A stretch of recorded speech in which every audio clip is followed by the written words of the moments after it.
absolutely delicious homemade cheeseburgers. Let me show you how I do it. I have here about 3 pounds of ground beef. Yes, 3 pounds is a lot, but like I say all the time, I cook a lot because I like to have leftovers. I'm gonna go ahead and season this up with some salt, a little bit of adobo, onion powder, garlic powder, and I like a lot of this. Oh, well, maybe not that much. Some paprika and some smoked paprika, just a little. Last but not least, some black pepper. What I like to do once I've mixed it, and this is a very crucial step for me because I don't want a bland burger. I take a little tiny pan like this, the smallest pan you have, and I put it on the stove with a little bit of spray. And then I'm gonna take just a tiny bit of the meat. Then I'm gonna flatten it out as best as I possibly can. This is gonna be my taster. This is gonna let me know if I'm gonna need to add just a little bit more seasoning to my meat. The piece of meat is so thin and so small, it literally only takes like 2 minutes to cook. So for me, it's 2 minutes well worth it. See, she needs more salt. I added just a little bit more adobo, and knowing that she needed more salt, I'm gonna add a little bit of this roasted garlic in there too. I'm eyeballing them as best as I can. I mean, I can pretty much measure just using my hands. If it kind of fits like this with my hands closed, it's the perfect size for a burger. Hear me out. Right now, these look ginormous, but they are 80% fat, so they're gonna shrink a lot. If you happen to get a leaner cut of ground beef, just make sure you make them a little bit smaller because they're not gonna shrink up as much.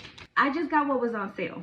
I hate making burgers on my stove, so I am using my baby. I have had this for quite some time, a couple of years. It is one of the first versions, one of the older versions, but she is tried and true. She's a baddie, okay? We love her in this house. She is a ninja grill and air fryer. She also bakes, she roasts, she does all that stuff. Anyway, this is not an ad for this.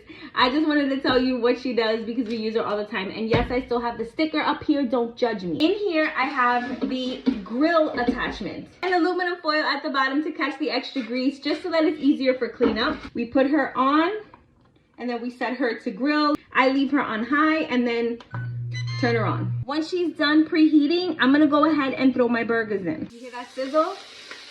That grill is nice and hot.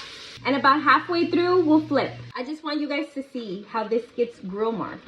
It's amazing. Shut the heat, and I sprinkle the cheese all around it, and it'll all melt while it's sitting in there waiting.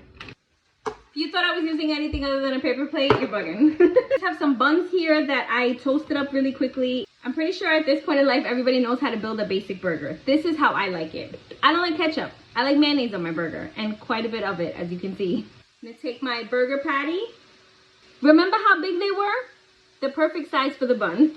Some iceberg lettuce right from the bag, because I have no shame. Y'all can judge me if you want to. At this point, you can put some ketchup if you like ketchup. I don't like ketchup, but I do like onions. I actually prefer red onions, but this was all I got, so this is what I'm going with.